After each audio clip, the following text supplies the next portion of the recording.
మేడిగడ్డ కార్యక్రమానికి BRS party పిలుపునివ్వడం జరిగింది.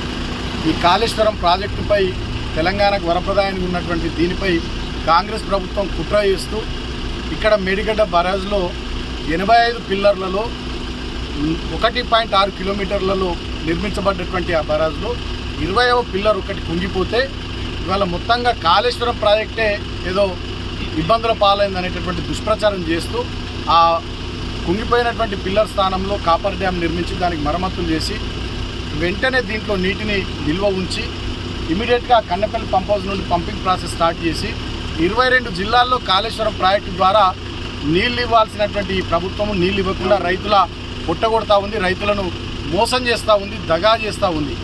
ఇప్పుడు మనం చూస్తూ ఉన్నాం, ఇవాళ కూడా దాదాపు 5-6 వేల క్యూసెక్ల నీళ్లు రోజు ఈ మేడిగడ్డ బ్యారేజ్ నుంచి దిగువకు పోతూ ఉన్నాయి.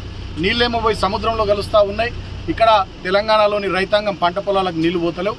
దుర్మార్గంగా వ్యవహరిస్తూ ఉంది ఈ రేవంత్ రెడ్డి నాయకత్వంలోని కాంగ్రెస్ ప్రభుత్వం. కాబట్టి ఈ కాళేశ్వరం ప్రాజెక్టుపై వాళ్ళు చేస్తున్నటువంటి కుట్రలను తిప్పికొట్టాలని పార్టీ నిర్ణయించింది. పెద్దలు మా నాయకులు కేసీఆర్ గారు నిర్ణయించినారు. సో దాంట్లో భాగంగా రేపు ఉదయం తెలంగాణ భవన్ నుంచి మా మాజీ మంత్రులు, ఎమ్మెల్యేలు, ఎమ్మెల్సీలు, ఎంపీలు, అదేవిధంగా ముఖ్య నాయకులు అందరూ కూడా రేపు ఉదయం బయలుదేరి వస్తూ ఉన్నారు. ముందుగా మేడిగడ్డ బ్యారేజ్ విజిట్ చేసిన తర్వాత అన్నారం బ్యారేజ్ మీద కూడా ఈ కాంగ్రెస్ ప్రభుత్వం దుష్ప్రచారం చేస్తూ ఉంది. సో అన్నారం బ్యారేజ్ను కూడా విజిట్ చేస్తారు.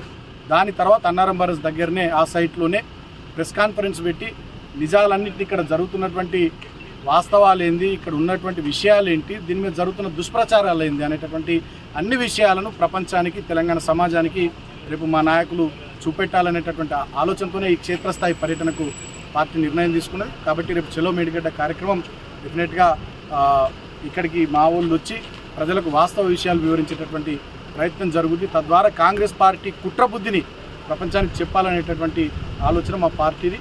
ఇవాళ మేము సీరియస్గా తెలంగాణ ఉద్యమకారులుగా, తెలంగాణను తెచ్చిన పార్టీగా, తెచ్చిన తెలంగాణలో 10 ఏళ్ళు బ్రహ్మాండంగా రైతాంగానికి నీళ్ళు ఇచ్చిన పార్టీగా మేము మళ్ళీ డిమాండ్ చేస్తూ ఉన్నాం. కాంగ్రెస్ పార్టీ భేషజాలకు పోవద్దు. ఈ కాళేశ్వరం పార్టీ ఆ ప్రాజెక్టుపై ఈ కాంగ్రెస్ పార్టీ పెట్టుకున్న పగను, విద్వేషాన్ని పక్కన పెట్టాలి. ఈ బరాజ్ను మరమ్మతులు చేయాలి. ఇమీడియట్గా దీంట్లో నీటి నిల్వ చేసి రైతాంగానికి నీళ్లు విడుదల చేయాలి, నీళ్ళు ఇవ్వాలి, రైతాంగాన్ని కాపాడాలని చెప్పి ఈ సందర్భంగా మేము డెఫినెట్గా బీఆర్ఎస్ పార్టీగా భవిష్యత్తులో సీరియస్గా కష్టపడతాం, పనిచేస్తాం, ప్రయత్నం చేస్తాం. వాస్తవాలు ప్రజలకు తెలియజెప్పడం కోసమే రేపటి చలో మేడిగడ్డ కార్యక్రమం. Thank you. జై తెలంగాణ.